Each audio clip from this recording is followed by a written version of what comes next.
இந்த ஆண் செல்வந்தனாக போகிறார். விமானத்திலிருந்து தங்க கட்டிகள் நிரப்பப்பட்ட 3 வண்டிகளை அவன் கீழே தள்ளுகிறார். அந்த தங்க கட்டிகள் தரையில் சிதறி விழுகின்றன.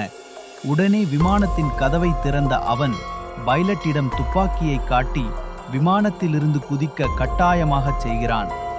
அந்த நேரத்தில் அவனுடைய கூட்டாளி விமானத்தின் வேகத்தை மிகுதியளவில் உயர்த்துகிறான்.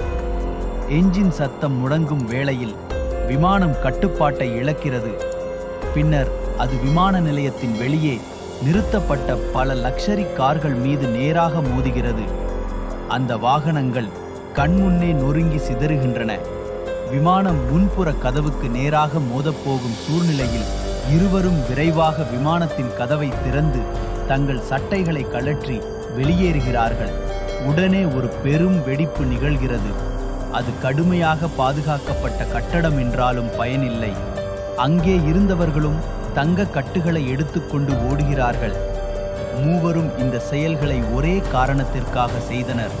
ஒரு விலைமிக்க புகழ்பெற்ற இடத்தில் உள்ள பொருளை திருடவே. இந்த பரபரப்பான நிகழ்வுகள் அனைத்தும் மற்றவர்களின் கவனத்தை திருப்பவே திட்டமிட்டதாயிருந்தது. மற்ற இருவர் இரகசிய அறைக்குள் நுழைந்து தங்கள் நடவடிக்கைகளை ஆரம்பிக்கிறார்கள். இறுதியில் அவர்கள் அந்த பணியை முழுமையாக வெற்றிகரமாக முடிக்கிறார்கள். பிரிவதற்கு முன் பெரிய அண்ணன் ஒரு தங்க கட்டை ஒதுக்கியவாறு மறைத்து வைக்கிறார். அது அவருக்கு வாழ்நாளில் பாதி வாழ்க்கைக்கே போதுமானதாயிருக்கும்.